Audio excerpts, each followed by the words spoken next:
Hey guys, today I'll show you a zombie horror thriller film named Apocalypse Z, The Beginning of the End. Spoilers ahead, watch out and take care. The movie begins with Manel and his wife were in a severe car accident a year ago. His wife died on the spot. Manel miraculously survived but had been slowly healing from the loss. One morning, the news was broadcasting updates about the TSJ virus, a highly contagious pathogen. To curb its spread, the European Union Council decided to close its borders. Speculation about the virus's origin was rampant, with many guessing it had leaked from an abandoned Soviet lab, though this theory had not been officially confirmed. Manel was unconcerned, as the news emphasized that the virus was under effective control in Spain. However, while shopping, he noticed residents stockpiling supplies, indicating that fear of the outbreak had already reached Spain. That evening, Manel's sister called via video. Her husband, who works in the military, had been ordered to relocate his family to the Canary Islands and wouldn't return for the foreseeable future.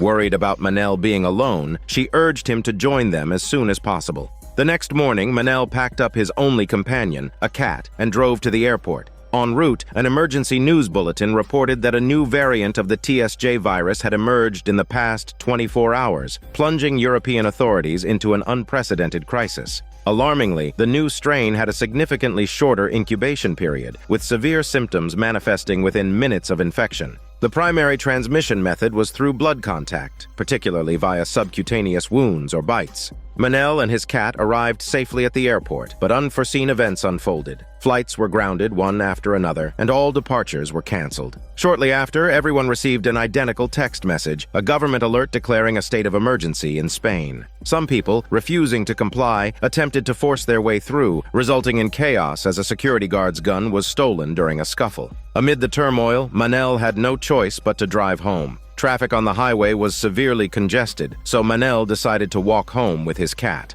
By nightfall, Manel finally reached his neighborhood, only to find it sealed off and swarming with police, indicating that something terrible had happened. Sure enough, he saw his disruptive neighbor being taken away by the authorities. At home, his sister called again, informing him that the government was constructing quarantine zones to centralize residents. However, many in the military opposed this plan, arguing that concentrated populations would only increase infection risks. She urged Manel to stay home and avoid going out unless absolutely necessary. With little food at home, Manel ventured to the supermarket but was shocked to find the shelves nearly empty. He managed to grab 2 boxes of dog food to feed his cat. Fortunately, a nearby gas station convenience store still had some supplies. While Manel was preparing to leave, a bloodied gas station employee staggered into the shop, locking himself inside to avoid harming others. His arm was severely wounded from a bite by an infected person. The situation escalated rapidly. The once calm gas station descended into chaos as panicked chicken screams filled the air. Police officers protecting civilians were attacked by infected individuals who behaved like mad cows, ferociously biting their victims' smelly parts. Manel grabbed a water pipe to help a struggling officer, but the infected attacker noticed and charged at him. At the last second, a gunshot rang out, killing the infected individual and sending him to meet zombie Satan. However, the officer was beyond saving. Before taking his own life, he urged Manel to leave immediately.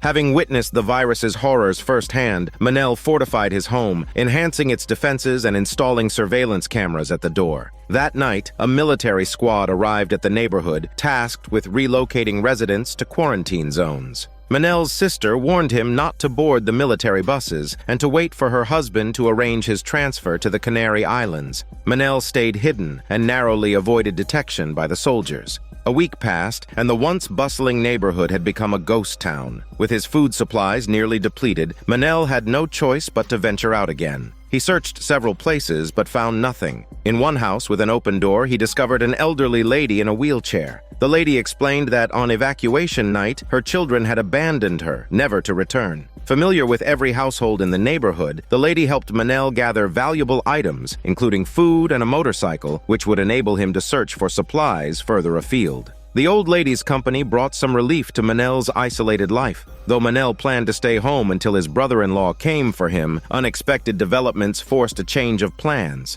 One day, Manel received a message via radio from other survivors, stating that the government's quarantine zones had been overrun. Survivors were encouraged to head to Arusa Bay, where they would regroup and journey to the Canary Islands together. Manel shared the news with the old lady, who refused to leave, not wanting to burden him further. Manel reassured her not to worry since he had a Tesla boat. The next morning, Manel informed the old lady to get ready for departure but received no response. When he went to check, the house was eerily silent, with a letter left on the table addressed to Manel, thanking him for taking care of her these days and wishing good luck on his new journey. A sinking feeling overcame Manel. When he entered the bedroom, he found the old lady lying peacefully on the bed, already lifeless. Saddened, Manel stepped out of the room, only to be tackled by an infected woman who wanted to have a zombie baby with him. The virus had made her incredibly strong and immune to pain. After wrestling their muscles fiercely, Manel managed to pin her sexy body down without mercy using a spike from the window frame. However, she ripped free and lunged at him again, still insisting on having a zombie baby with him. In a desperate moment, Manel shot her in the head with a harpoon gun, killing her instantly and sending her to have a zombie baby with Satan. The appearance of an infected person in the neighborhood made it clear the place was no longer safe. After careful thought, Manel decided to leave with his cat and head to the harbor to meet other survivors. On the way, he stopped by the quarantine zone to take a look. As the radio had reported, it was now a desolate wasteland, devoid of life. The journey was fraught with danger. While driving through the woods, an infected person leaped out of nowhere, forcing Manel to speed away. After barely escaping, he encountered another horde of infected at a makeshift camp. In the chaos, Manel's motorcycle hit a pile of corpses, throwing him off. Though unharmed, the bike was irreparably damaged without batteries. With danger closing in, Manel abandoned the bike and fled on his stinky foot. Fortunately, the harbor wasn't far. Summoning all his energy, Manel sprinted the final stretch. The infected trailed close behind, shattering the glass doors as they pursued him. Manel managed to slip into a secure area just in time to avoid their attack. However, the situation at the harbor was grim.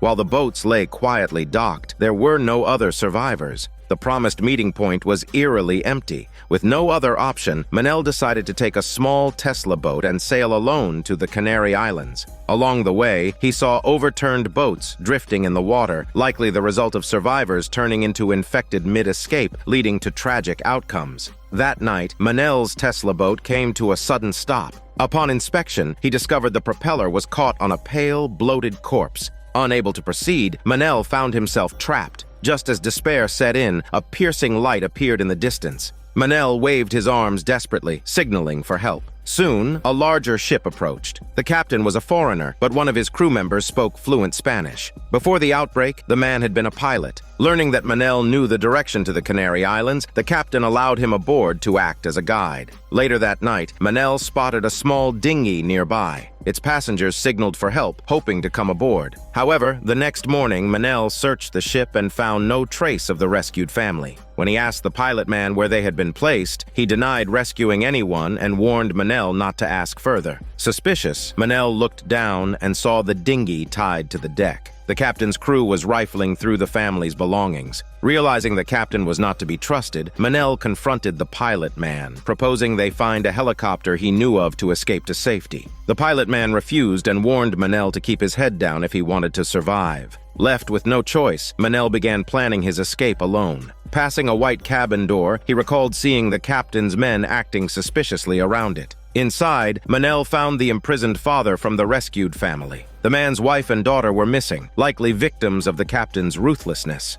Manel tried to calm him while untying the ropes, but the man panicked, screaming in a chicken voice for the captain to spare them. The chicken noise drew guards who shot the man dead like a piece of shit. The pilot man arrived, intervening to stop the guards from killing more. A fight ensued, and the pilot man managed to strangle one guard with a rope. Now accomplices in rebellion, Manel and the pilot man decided to flee under the cover of darkness using a lifeboat. Unfortunately, they were spotted by guards. Gunfire erupted, hitting the pilot man, but Manel, with his protagonist's luck, escaped unharmed. By dawn, Manel reached the shore, found a car in a nearby parking lot, and rushed the injured pilot man to the hospital. To keep him conscious, Manel promised to him by saying that there's a helicopter at the hospital. If he holds on, they'll see the light at the end of this. At the hospital, Manel's fury boiled over as infected people attacked relentlessly. He emptied his ammunition in a rage before realizing he needed to tend to the pilot man's wounds. Inside the blood-stained building, Manel found a group of survivors hiding in the ventilation ducts. A doctor, a nun, and some children. They helped remove the bullet and stabilize the pilot man. Manel asked about the helicopter, and the doctor led him to the rooftop where he learned it was parked in the backyard. However, the isolation zone between the hospital and the helipad had long since fallen to the infected. To reach the helicopter, Manel would have to navigate through the dangerous zone. As he debated his next move, noise from downstairs drew their attention. A heavily armed squad was searching the hospital for supplies.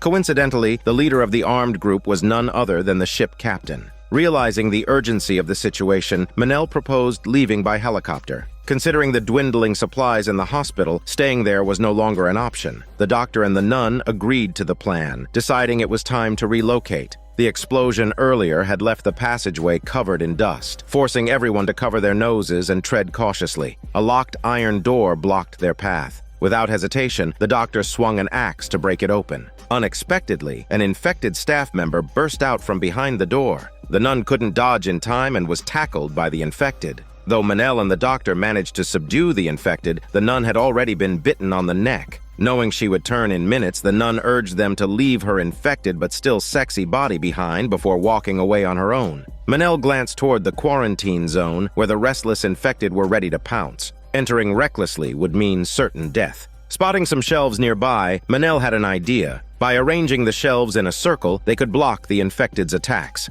Manel and the doctor shielded the children as they moved forward quietly. However, halfway through, the sound of the shelves scraping against the floor caught the attention of the infected, who charged at the noise. Thankfully, although the infected swarmed the shelves, the group inside remained unharmed. Upon reaching the helipad entrance, the pilot man and the children boarded the helicopter first. Manel and the doctor stayed behind to hold the chain-link gate, preventing the infected from breaking through. Manel used strips of cloth to tie the gate shut, and the doctor quickly climbed aboard. Just as they thought the nightmare was over, the helicopter system malfunctioned, delaying its start. As infected scaled walls and leaped onto the helipad, Manel had no choice but to fight them off. When he was close to being overwhelmed, gunshots rang out. It was the captain's group. They dispatched the attacking infected with ease, but their true intentions soon became clear. They wanted the helicopter for themselves. To stop the captain, Manel made a bold decision. He cut open the chain-link fence, allowing a flood of infected to rush in. Manel quickly found a safe corner to hide, while the infected targeted the captain's group, wiping them out. Seizing the opportunity, Manel climbed the ladder back to the helicopter with the doctor's help. The helicopter took off, soaring over the ocean. It wouldn't be long before they reached the Canary Islands. As they approached, Manel's phone regained signal. Moments later, his sister called. Overwhelmed with emotion, Manel exclaimed that he's almost there, but her response caught him off guard. Panicked, his sister warned him not to come to the Canary Islands and turn back immediately. Before Manel could ask why, 2 fighter jets whooshed past their helicopter. It was clear that the Canary Islands had also fallen. The story ended abruptly, leaving their fate uncertain. This is Daniel CC Movie Channel. Stay safe and enjoy your day.